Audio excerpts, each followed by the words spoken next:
Okay, back again on the Rich Van Tassel Sports Channel. Today is Tuesday, September 8th, and we're going to be breaking down the NFC West for you today. We're going to start with the Seattle Seahawks, two-time defending NFC champions. Of course, they won the Super Bowl 2 years ago and lost last year to the New England Patriots. A lot of people wonder about the play call with Marshawn Lynch not getting the ball. I don't think it's nearly as big as an issue as it was made to seem. If it was, a fourth down play or the last play of the game, and you didn't hand Marshawn Lynch the ball, I would be a bit more harsh on Pete Carroll. However, on a first down play, I don't really see the issue. Had that ball been caught, people would be praising Pete Carroll for, having the guts to make that call in that situation, and probably talking about the Patriots were expecting a run. It was just a great defensive play that happens. But after that loss and the success they've had, you might expect a little bit of complacency. I don't see it because of Russell Wilson. He's everything you want in a quarterback. I'd look for him to be in the MVP consideration this year, if not winning it. A lot's made of his height, that he's not too tall, but the guy is just a pure winner. He's confident, he's cool under pressure, and he's, as we said, everything you want in a quarterback. So I expect another big year from him this season, and again, possibly an MVP. So look for him in that consideration. They have Marshawn Lynch, the aforementioned Marshawn Lynch. He's gonna obviously likely go for 1,000. He's most likely going to go for over 1,000 yards again. He does take a pounding. He is 29 years old, but I expect him to have another big year because that's just what Marshawn Lynch does. He bruises just as much as he gets hit. So he's not 30 yet, and I expect for him to be fine. Look for him to be in the 1,200 to 1,300 yard range, if not more than that. Jimmy Graham coming over from New Orleans is going to be a nice addition for Russell Wilson. Of course, a guy like him is someone who you have to cover for a long stretch of time, and the way Russell Wilson is mobile, and also the way they like to move Russell Wilson around, I think it's going to really open Jimmy Graham up because he's such a tough cover that if you're covering for him for any extended amount of time, you're really going to be playing with fire there. So I look for Jimmy Graham to have a big year. Jermaine Kearse and Doug Baldwin, they're wide receivers. I think they're underrated, but they do get the job done, but I'd like to see a little more from them and take the next step. I think with Jimmy Graham drawing a lot of attention, that'll free them up and look for them to really step up this year and be better than they have in the past. Be a little bit better than average, which I would put them in. Offensive line, you have Russell Okung and Justin Britt, two solid tackles, and you have Lemieux Jean-Pierre, if I'm pronouncing that right. He's going to be replacing Max Unger, who was the center, so he's going to have his work cut out for him. Max Unger was a very solid center as he moves on to the New Orleans Saints. On the defensive side of the ball, you have their secondary and the Legion of Boom. You have Richard Sherman and Earl Thomas who are there. Richard Sherman, likely the best cornerback in the league, though there are guys who might have something to say about that. Earl Thomas, a very solid safety. I do worry about Cam Chancellor, his holdout situation if he's not there. And they have Kerry Williams, who's coming over from Philly to replace Byron Maxwell, who went to Philly.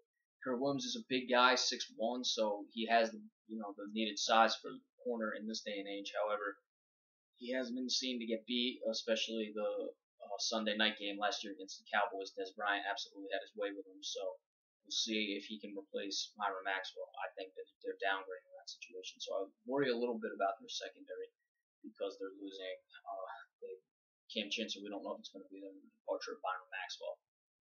Their linebackers are very good. You have Bruce Irwin, who's a pass rushing linebacker. You also have Bobby Wagner, who was an All-Pro last year. And on the defensive line, Michael Bennett and Cliff Averill at the ends are solid. They're going to look to get pressure on the quarterbacks in this division and around the league. So the defense is going to be the Seattle defense we expect for the most part. Cam Chancellor getting back in, along with Kerry Williams and how he can play. We're going to see if the defense can play at the elite level that they've been playing at, or if they're just going to be very good. So we'll see how that turns out. We have the Seattle Seahawks going 11-5, winning the division. The next team at 9-7 and a wild card team, I predict them, will be the Arizona Cardinals. You have to look at Carson Palmer. Can he stay healthy when he's on the field? He has the arm strength. He's a solid professional quarterback. Been around the league for a while. A lot of things have gone on in his career that haven't led him to have the consistent success you would expect of a guy Carson Palmer's caliber. But when he's on the field and when things around him are all right, I expect him to be very good. And he does have the weapons in Larry Fitzgerald and Michael Floyd. Fitzgerald, A little bit of a down year last year from what you'd expect from him. Quality for most average receivers, but this is Larry Fitzgerald we're talking about. And Michael Bennett, he also needs to return to form. He was not very good last year either. Andre Ellington at running back, I question if he could be an every down back. They did sign Chris Johnson. Now, a lot was made about Chris Johnson last year not having a good year with the Jets. He, was at 600 yards as a guy who never rushed for less than 1,000 yards in his career. But he was over 4 yards per carry, 4.3, which was coming back up from where he was the previous year. He didn't even rush for 100, and he didn't even rush 160 attempts last year. That's less than 10 per game. So if he gets the carries, he's going to be 29 years old at the start of this season. He turns 30, I believe, September 23rd. But a guy hasn't taken that many hits throughout his career and didn't really take many hits at all last year because he was underused. Frankly, I thought the Jets would have been better had they used Chris Johnson. I would like to see Chris Johnson be the starting guy and Andre Ellington as a change of pace, or maybe they'll just platoon both of those guys. But I don't think Chris Johnson doesn't have anything left. I really expect Chris Johnson to have a good year this year, and especially behind that underrated offensive line, and the addition of Mike Iupati at guard coming over from San Francisco is really going to help them. When we move on to the defensive side of the ball, you've got to start with Patrick Peterson. Now, we talked before about Richard Sherman, if there are people with something to say about the best corner in the league, and I'd say Patrick Peterson's one of them. Patrick Peterson is an elite guy, cover guy. He has the speed. He has returned in the past, returned punts. He's a guy with good ball skills. He's just sensational. And it's either Richard Sherman, Darrelle Revis, or Patrick Peterson. I know we've been mentioning those guys on every single video we've done, but Patrick Peterson is a very good cornerback, and if anyone's going to take the throne from Richard Sherman as the best in the league, it would be Patrick Peterson, and look for Patrick Peterson to be in the Defensive Player of the Year candidacy this year. Tyrann Mathieu being moved to safety, interesting. A guy who's only 5'9", so I wonder how he's going to translate. You usually like bigger guys to play safety, so he's got good ball skills. We know that. We'll see what he can do at safety. Maybe that's good for him. A guy with ball skills can gamble a bit more at the safety position. On the they also added Sean Witherspoon and Corey Peters from Atlanta. Sean Witherspoon, linebacker, and Corey Peters, a defensive tackle. Those have been very good players for Atlanta over the past couple of years, and Atlanta's going to look for them to do the same. Arizona is going to look for them to do the same with them this year to really help this team take the next step and be consistent in the playoffs. And then Calais Campbell, who's been an all-pro in the past at defensive end. He's a guy who's 6'8", very tough, for tackles to handle in this league. So expect for him to have a big year this year as well. The third place team, I have the St. Louis Rams at 7-9. This is a team that's been good, average to good over the last few seasons. The NFC West has been one of the best there is, though. With the 49ers who had their run and the Seahawks as well. And you had Arizona who's been a rising team. St. Louis, it's tough for them because they play in such a hard division. Can they rise up in this division? We'll see. Nick Foles, I like Nick Foles. I think he's going to be an improvement over Sam Bradford who couldn't stay healthy. And consistent quarterback play as long as Foles is on the field. Remember, he did break his collarbone last year and missed a lot of games. Probably was the reason that the Philadelphia Eagles were done in last year. So you have questions about his health, but it was a broken collarbone. It happens. So we'll see if he can't be more consistent as far as staying on the field as Sam Bradford. And a consistent quarterback could be what this team needs to take the next step. You look at his weapons. Kenny Britt, can he make it to the next level? Big guy. Hasn't really lived up to the billing since coming out of Rutgers. And Tavon Austin, a game-breaking guy.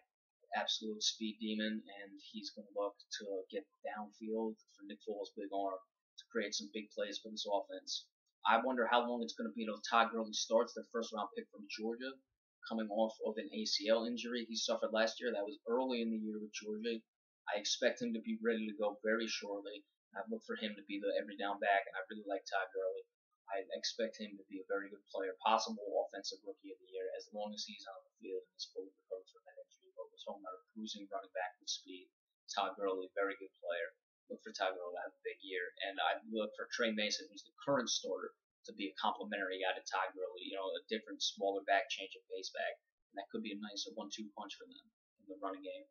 Their offensive line isn't very good. Roger Saffold at right guard is the best there. On the defensive side of the ball, you have Janoris Jenkins, who I think will make the progression into the elite level with the Patrick Petersons, the Richard Shermans, and then Darrell Revis this year. This is a loaded division of corners, as you can tell. Janoris Jenkins has excellent ball skills. He can really be dangerous for quarterbacks because he can sit there, and when you think it's over, he'll come in, pick the ball off. So Janoris Jenkins is really coming into his own for him to be one of the elite corners this year. And if this team can win and possibly win this division, he might be a Defensive Player of the Year candidate. So good defenses in this division, as you can see. James Laurinaitis has been a very underrated middle linebacker throughout his entire career. He's going to get 100 tackles. You can book it. No question about that. Chris Long coming back from injury. Now, Chris Long, even before the injury, had gone from 13 sacks to 11 sacks to under 10 sacks the years prior. So he was on a downward trend. Chris Long is a good player, but has been trending downward. So we'll see if he can rise his game back up coming back from an injury. It'll be interesting to see what happens with Chris Long this year. And then Robert Quinn is a double-digit sack guy, lining up opposite of Chris Long at the defensive end side on the other side. So we have St. Louis going 7-9 in the third place team. And the last place team might come as a surprise to some people because of the success they've had over the past couple seasons. It's the San Francisco 49ers. And when you're talking about the 49ers, obviously it's just the departures everywhere. Offensive, defensive, and most especially the coach, Jim Harbaugh. Whatever was the conflict between him and management, I think it needed to be resolved. Jim Harbaugh is too good of a coach. Their former defensive line coach Jim Tomsula will be taking over, and he's got his work cut out for him. So I look for the San Francisco 49ers to really come back, and I have them going 6-10 this year. Colin Kaepernick, what is he? Is he electric player that we all thought when he took this team to the Super Bowl, coming in for Alex Smith? Or is he the inconsistent guy who relies too much on his legs, and once he's figured out, doesn't really have much to do, as we saw last season? It'll be interesting to see what Colin Kaepernick can do. Talking about the departures, you lose Frank Gore to Indianapolis. You're going to replace him with Reggie Bush, a guy who hasn't shown really the ability to be a consistent every down back, such as a Frank Gore. And Carlos Hyde, a big physical guy, is really a guy I'd look to see replace Frank Gore and might be able to fill the void enough to keep this team competitive. Michael Crabtree, a very good wide receiver. I'm surprised they let him go. He was also Colin Kaepernick's favorite receiver. They're going to use Torrey Smith to replace him. Now, Torrey Smith is a good player, and we've seen they've had success when bringing over guys from Baltimore, with Anquan Boldin, who is still on the team.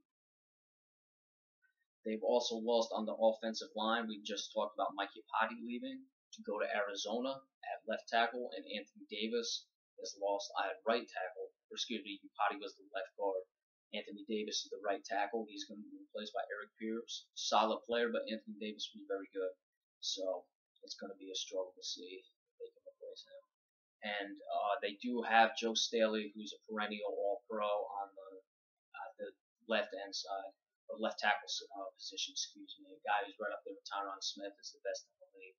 So he'll be an anchor for this line, and they're going to need him because of the departures they've had. The offensive line has always been very good for this team, one of the strengths they've had over the years, one of the reasons they have been so successful.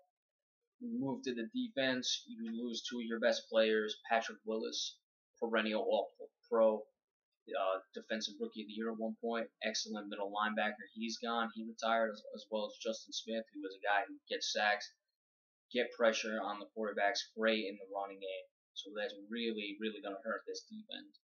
You do have Navarro Bowman, who's been a good middle linebacker as well in the 3-4 scheme when him and Patrick Willis were playing. Guy who's been All-Pro. I'm going to see what he'll be able to do now that he doesn't have Patrick Willis doing a lot of the work as well. So we'll see if he can be as consistent as he has been in the past. And their secondary, I like Eric Reed, a guy who was a rookie last year, coming into his own. I look for him to rise up and be mentioned as one of the better safeties in this league. Outside shot and All-Pro. Maybe the losses are going to hurt his prospects in that regard. Well, I do like Eric Reed, and Sharice Wright coming over from San Diego is a good addition. Going to really help try to solidify that back end. So their secondary is pretty good, and they're going to need them to be because they lost a lot in the front seven. So I have San Francisco going 6-10 this year. So we're going to go over the recap for you. Seattle Seahawks winning this division in 11-5. I would worry about complacency with all the success and that tough Super Bowl loss last year, but I don't think Russell Wilson will allow it. Marshawn Lynch will be good. The offensive line is solid with Russell Okung and Justin Britt at the tackles. We're going to look for Lemieux Jean-Pierre to replace Max Unger. And Jimmy Graham, nice addition. Going to really be a good addition for this team because of Russell Wilson's ability to move, and he's such a tough cover down the field. Look for him to free up Jermaine Kearse and Doug Baldwin so they can step up their game at the wide receiver positions. On the defensive side of the ball, you have Richard Sherman, you have Earl Thomas at cornerback and safety, respectively, part of that famed Legion of Boom. I wonder what's going to happen with Cam Chancellor's holdout and them replacing Byron Maxwell with Kerry Williams. And the linebacking core, Bruce Irwin, good pass rusher, and Bobby Wagner, a former All-Pro at the middle linebacker spot. Cliff Averill and Michael Bennett coming off the ends. Second place team as a wild card team at 9-7, the Arizona Cardinals. Carson Palmer, can he stay healthy? If he's on the field with the weapons he has, a good organization behind him, he can be dangerous and possibly make this team have a good run in the playoffs. We'll see how that goes. Michael Floyd and Larry Fitzgerald have to get back to form. Chris Johnson, I don't think is as washed up as people would have you believe. It was over 4 yards per carry last year, but the Jets just didn't get many carries. Look for him and Andre Ellington to platoon this year. Offensive line, Mike Iupati coming over to help this underrated bunch that's been solid in the past. On the defensive side of the ball, Patrick Peterson, an elite corner. Look for him to be in the Defensive Player of the Year conversation. Calais Campbell at the defensive end position, tough guy to cover for tackles, and Tyrann Mathieu at the safety. How will he adjust to that? St. Louis Rams 7-9. Can they make a rise in this division that's been very tough for them in the past? San Francisco going back. You could see St. Louis possibly making some noise. Nick Foles, if he can stay healthy, which they haven't really had a consistent quarterback because of the injuries to Sam Bradford, look for him to get the ball downfield to Tavon Austin. And we're going to see how long it takes for Todd Gurley before he's the starter. But if Todd Gurley's on the field, you might see this team make noise. I have them going 7-9, but we'll see what will happen with them. And Janoris Jenkins is going to step into the lead spot at the quarterback position. Excellent ball skills. Chris Long, can he return? He's been on a downward trend. Robert is a double-digit sack on the other side. And the San Francisco 49ers, we have them at 6-10. Losses all over the place. Jim Harbaugh is gone. Jim Tomsula will take over. Colin Kaepernick, what is he? Is he the quarterback of 2013 or is he the quarterback of 2014? Reggie Bush replacing Frank Gore. Look for Carlos Hyde, though, to be the guy with the bell cow in that regard. On the Michael Crabtree also gone. You're replacing LaTorrey Smith. Anthony Davis gone on the offensive line along with Mike Iupati. I'm going to bring in Eric Pierce to try to replace Anthony Davis. Defensive side of the ball, Justin Smith, Patrick Willis, killer departures on the defensive side, defensive end and linebacker respectively. We're going to see how Navarro Bowman at middle linebacker can adjust now that he doesn't have Patrick Willis helping him out. And then on the defensive in the defensive secondary, Eric Wright, look for him to really step up his game and be a top quality safety in this league, possible All-Pro at that position. And Sharice Wright coming in from San Diego. Their secondary is going to be good with those players, and they're going to need them to be good because they're really weak in the front seven with the departures of Justin Smith and Patrick Willis. So that's it for the NFC West. Tomorrow on Wednesday, September 9th, we will be going over the last division, the AFC West. So stay tuned for that. We're getting close to football season, just 2 days away for the NFL to start off.